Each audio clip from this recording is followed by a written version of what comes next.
deserved it. You deserved it. You bleeping deserved it. Now, tomorrow, forever, you deserve this loss. They gave you that game. They bleeping gave you the game, and you just handed it back to them on a platter. I can't believe it. 21-point lead squandered by the Philadelphia Eagles against the Dallas Cowboys. You heard Jaws say in the pregame show, they're treating this like it's their Super Bowl, and we treated it like a preseason game, at least halfway through the second quarter. Postgame live on the air. Sorry, we're a little upset. Barrett Brooks, Ron Jaworski, Jason Avant, Reuben Frank. We'll have all the interviews. But my goodness, 14 penalties for almost 100 yards. The drops, the miscues, the missed field goal, the sack by Jalen Hurts. Barrett, go ahead. I'm out of breath already. Just an undisciplined team. That's all it was. An undisciplined team didn't go to play the second half. How do you think you can just play one half and not do the second half? It's undisciplined football to have that many penalties, give up that much, and then, Yeah, go ahead, Jaws. 354 yards passing from Dak Prescott. 354 yards. We had a 21-0 lead. You can't lose games this way. This is not championship football. This is still a very good football team, but you can't lose a 21-0 lead to the Dallas Cowboys, a meaningful game, a very meaningful game. And you said it. I said it before the game. We were going to get Dallas's best shot. This was their Super Bowl. Well, they played like it was their Super Bowl after a slow start. But it's embarrassing to blow a 21-0 lead. I'll let Rube give the numbers, how long it's been since the Eagles have given up a lead like this. 21-0. Well, you remember the game in 1985? It's only the fourth time. I was part of that one. Only the fourth time in Eagles history they've blown a 21-point lead. It happened in 1945. It happened in 1985 against the Vikings, cost Marion Campbell his job. And it happened in Andy Reid's first game as an NFL head coach. You remember the Brian Finneran drop? They were up 24-0 and lost that game to the Cards across the street at the Link. It's inexcusable. And, I mean, you can point to a lot of different things. You can't score 21 points on your first three drives and not come close to scoring again. They score one more touchdown, they win the game. Kevin Patullo, I don't know how you can let him continue calling plays after this. Their last 8 drives, they didn't score. They had 6 first downs and 100, and I'm sorry, I'm doing the math in my head right now, 111 yards.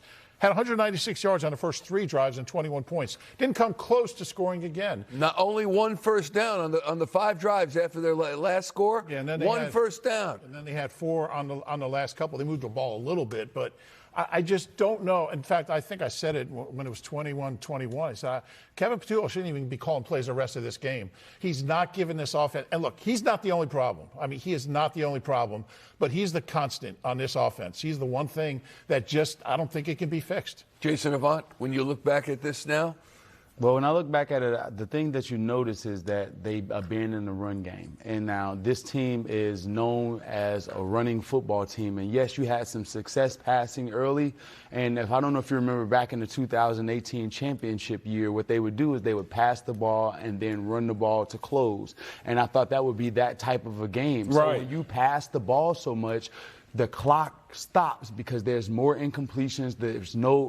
So the Dallas Cowboys can always come back in the game. That's why it seemed like the game was so long, is because the Eagles were constantly passing, so you get unlimited opportunities for the Cowboys to come back in that game. You talk about the penalties, you talk about the turnovers, and then you talk about not exploiting Dallas's weakness. They had Kalen Carson out there, throw the ball at him every single time, number 21. He leaves the game. His backup comes into the game. Siobhan Revel Jr. comes into the game. We only throw the ball at him a few times, number 34. And when the game was on the line, it was Deron Bland versus A.J. Brown on a 3rd down.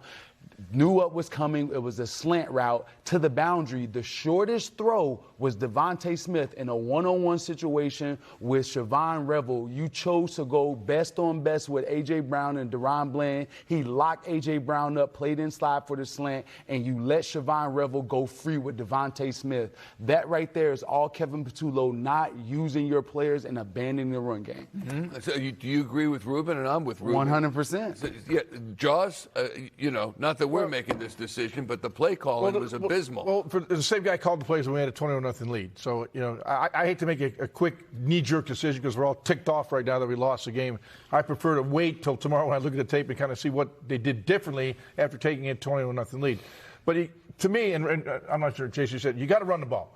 This team is a running football team. We were the Super Bowl champions last year. We called our plays 54% of the time run. We had I'm looking at quick calculation, 16 called runs by a running back. Yeah. They can't run the ball. Well, that doesn't. You can't quit on. You can't quit on it, Rube. You can't quit on it. Saquon had 10 carries for 22 yards. You can't quit it. We had a 21-0 lead. That's when you pound the football. That's the clock is your friend. You don't start playing throw ball. Even with 21 lead, you just don't start playing that kind of game. You don't do it. Plain and simple. I mean, what happened to the discipline we had on this team? We always crossed every T and dotted every I. Went out there and finished plays. We didn't finish anything today. I thought that we just abandoned, like you said, abandoned the run.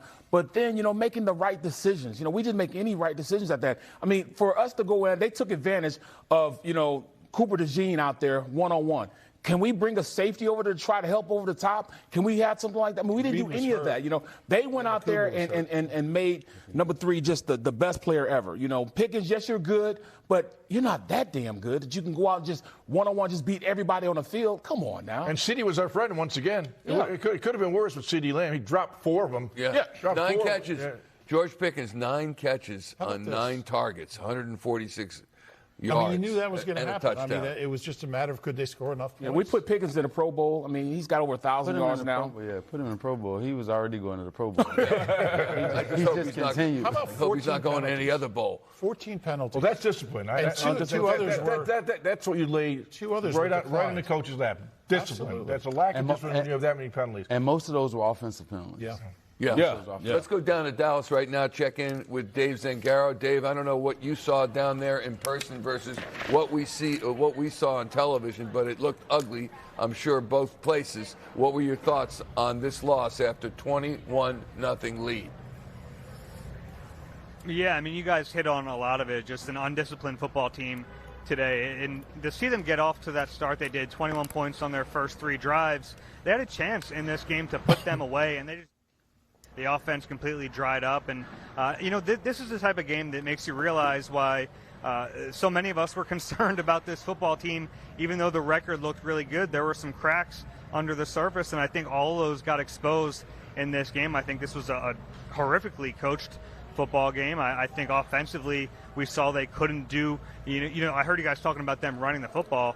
I think theoretically they want to be a run-the-ball type of team. They're just not. And then they get into a situation where they have a big lead and they don't know what to do. They couldn't put them away. And then you're asking your defense against a really good offense to take care of business. And look, I thought they did some good things in this game. It's hard for me to fault the defense too much. I know they gave up a ton of yards. They got decimated in the secondary. If you score one more touchdown after those first 3 drives, you win this game. So to me, there's a lot of blame to go around after you lose a game like that. I think a lot of it has to squarely fall on the shoulders of Nick Sirianni and Kevin Patullo. What about defensively, Dave? What was missing from the defensive line pressure? Because it seems as if Dak Prescott had ample time to pass. They did get to him once. They were close several times to getting to him. He does have a quick release, I get it, but that's the best recipe for interceptions, and they had one. But the best way to attack an offense is get to the quarterback. What did you see? Yeah, there were also a few plays, Michael, where he was able to use his legs, not scramble for a bunch of yards, but just to buy some time. And that was effective in this game. And then once the Eagles started losing their defensive backs, you lose Adoree Jackson, who, at the beginning of the season wasn't playing very well. He's been pretty solid the last few weeks. That's a big loss. Then Reed Blankenship, and then at the very end, we'll find out how bad that Andrew Makuba injury is. But they got decimated in the secondary. You're right. They didn't get enough pressure up front. That's a recipe for disaster. And, we talk so much about the potential of Cooper DeJean playing outside. As soon as he bumped outside full-time, the Cowboys kept attacking that. It seems like their best option is going to be Adoree Jackson whenever he's healthy. All right, Dave, we'll check back with you down in Dallas as the Eagles fall 24-21, last-second field goal that puts the Cowboys on top. And by the way, Dallas now 5-5-1. So they were 2 games behind us now. Yeah, 2 games behind, but no, they would have been 4-6-1, as you said. They would have been making their golf plans. Can I respectfully disagree with something Dave said? Sure. He said he thought the offense played pretty well. I mean, the defense played pretty well. They gave up 473 yards. Wow. 473 yards this defense gave up. That's not playing well. That's stinking up the place. And they own the line of scrimmage, the Cowboys. That's the biggest thing right there. Yeah, Yes. and that's the shocking part, because in the first game, they owned the line of scrimmage. And in the second game, they wore on them because they had the ball most of the second half, the Cowboys did, and was able to control the line of scrimmage. When you have that, it's hard for a defense to play well, but at some point, just think about this, like our tacklers, our leading tacklers were 3 defensive backs, Cooper DeJean, Sidney Brown, and Adoree Jackson, 4, and then Reed Blankenship. Where is Zach Bond? Where is the defensive line? That tells the story that guys are not making plays. The secondary, the last line of defense had to make the plays to save the day for them. I was looking for if you hold this team to 24 points, you should win. Right. I mean, this offense is not going to score fewer than 24 points in very many games. They're explosive. They have weapons all over the place. I think they're well coached on the offensive side of the football. Look, the defense didn't play well. You give up almost 500 yards. You can't say they played well, but I think it's a really tough place when one side of the ball has to keep the team in the game because the other side of the ball is doing nothing. And they got some stops. They got some takeaways. They had 2 good 4th down stops. It just wasn't enough. I mean, 3 and out. How do you expect to, have the ball 3 and out? I mean, that's a good quarterback. You say, like it or not, you look at it, Dak Prescott is a hell of a quarterback, and he is, he's very good, especially when he's at home. But to have the offensive line and defensive line got beat up like that, they got manhandled today in that second half. I mean, it was unbelievable how much they played on our side of the line of scrimmage defensively, and then, they were driving us back and running the rock in the second half. So, to me, the trenches are where you win the game, and we lost on both sides tonight. To me, it's about the attempts. Remember, it's not about how many yards you make in the run game. It's about how intentional you are when it comes to dedicating yourself to the run game. And I don't think the Eagles did that. Because we had so much success passing the ball, it was an afterthought. And yes, was it 10 carries for Saquon for 22 yards? Yeah, but they were sporadic. They were one here, one there. It was never any cohesiveness or any full attempt to run the football, and I think that is the downside of the Eagles' offense. I thought when they did move the ball, it was because they were throwing it. No, again, you're right. I would have liked to see a little more, Bigsby in the mix. And what the hell are we doing on special teams? I mean, for us to fill the ball going backwards, and I was always, and I'm an offensive lineman. But I know that once you pass the 10, you cannot back up and fill the ball. I don't care how much you think you're a playmaker. You just do not do that. And for him to do that and then cause a fumble, come on now. Now, the defense stepped up, but still, you just can't do that. That was Xavier Special Gibson. Teams were atrocious. Yeah. Again. Xavier Gibson gets the ball on the 2-yard line instead of letting it drop. He gets the ball. You know what the deal is. Let it go. Let it bounce, hopefully, into the end zone. He's running around like this, and Michael yells, he's going to fumble. This is a second later he fumbled. This is the reason. Like a loaf of bread. Yeah, that's the reason why he wasn't in with the Jets or with the Giants, right? That's the same reason is because he would turn the ball over in those situations, and we found out the hard way. I mean, he's already done that. Like, I don't even know why he's still on the team. All right, quarterback comparison right now. Let's take a look. Presented by Team Toyota, and this is Jalen Hurts versus Dak Prescott. And the Eagles were looking for a sweep of the Cowboys for a second consecutive season, and that's a rare thing. Not going to happen this year, obviously. 354 yards by Dak Prescott. Jalen Hurts, 289, had a touchdown, also had a rushing touchdown, and then 2 touchdowns for Prescott. He had a rushing touchdown as well. 2 rushing touchdowns for Jalen Hurts.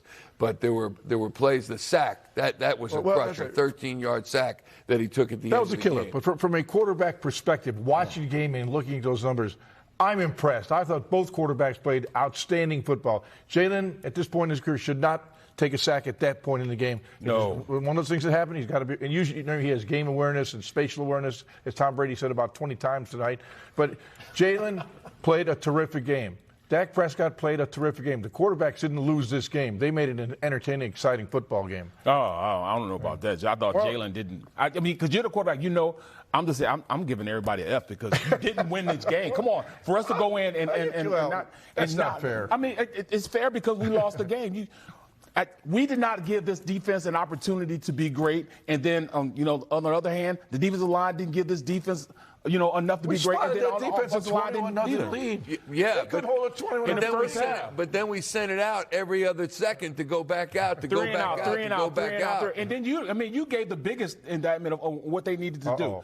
You said that they need to be great on first down. That's correct. What happened on first down? They weren't great. How many penalties we have on first down? That's undisciplined play. To not be able to just keep a drive going. We couldn't get it started. Hands to the face thing. I mean, come on now. I understand that. But then, the false starts, not being able to go out there and play defense, on receivers on the outside. They took advantage of our guy, Coop, being out there on the outside, and we didn't have anybody over the top to help him. I mean, that's just coaching right there. So many things that we can go through in the second half. First half, man, I'm sitting back drinking my Dunkin' Donuts, Carl. I'm thinking I'm good, you know what I'm saying? Come on, the second half, I got to put it down because I got too much caffeine in me for drinking the Dunkin' Donuts, and now I'm like pissed. Come on now. Where was Jaden Phillips today? Hang on, go ahead. Yeah, I don't know. What was it? For 2 weeks we had him in Canton. Now, I don't think he said his name the whole game. No, not this game. But when it comes to Saquon, and somebody has to say this. Somebody has to say it. He's running like he's satisfied. Saquon is running the ball like he's satisfied. Even when he catches the ball out of the backfield. I was taught as a receiver, we're pretty. We get out of bounds. The running backs, you go and make yards. You make a guy miss and you continue to play. When it comes to the running back position, Saquon is catching the ball and stepping out of bounds, trying not to get hit, going underneath tackles. He is not running like he is ready and hungry for it. He's running like he's been satisfied. I won my Super Bowl. I got my money. Let me take this year off. Saquon, you have to step it up. He just has to. Yeah. And how long have you noticed that he's been running the ball like that? He's been timid. He's more timid than what we've seen. And that's why people are saying Tank Bigsby is because they notice a hungry running back and a guy that's a little satisfied. In Saquon's defense, one saying, last year he had 3.8 yards before contact in every carry. 3.8 yards before contact, before any defender touched him. This year, not counting this game, it's 1.7. 1.7 yards. That's a significant difference. So, a lot of that is the offensive line, and I'm not disagreeing with you. No, you're good. I think it's a combination of the offensive line not giving him spatial awareness to where he can run. It's not just the runs. It's when they swing the ball out to him in the flat. Or they throw it to him in the middle. He is burying himself in the ground. He looks like the greatest show on turf. Looks like Terry Holt and Isaac Bruce getting underneath tackles. That's what and running backs are not supposed to be like that. Mm-hmm. By the way, Saquon's online too for you. It's the truth. You're right. We're all I seeing don't it. get how. We've all been saying, the holes aren't there for Saquon. There's no room for him to run. And then, Tank Bigsby, he's like an undrafted guy who they got for a late round pick. And he only had one carry today. It was for 8 yards. He's averaging over 9 yards a carry. Why do things look differently when he has the ball? There's a quickness factor. He brings a quickness factor. There's something. Yeah, Saquon just isn't, for whatever reason, he's just not Saquon. Take a look at the first the two games against the Dallas Cowboys. This is our official review presented by AAA. And you'll see as we take a look at this, first 3 drives in week 1, 21 points. Today, 21 points. Rest of the game in week 1, 3. Today, 0. First 3 drives, 216 yards. Today, 192. So comparable. Right. Rest of the game in week 1, 41. Today, 147. So they weren't getting the yards after they put up those 21 points. A ton of them. Not a ton of them. Well, they kept stubbing themselves with the foot by going 3 and out. Penalties.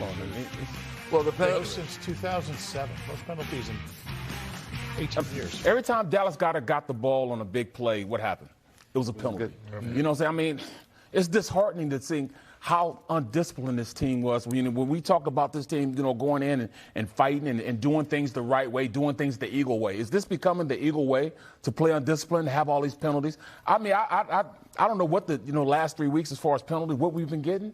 But I'm sure it's up there, tops in the NFL of penalties in the second half, or penalties, period, especially on big plays. Yeah. All right. We're pointing the finger at everybody because everybody deserves the blame. The Eagles with a 21-0 lead. They give it all back and end up losing this one, just their 3rd loss of the season.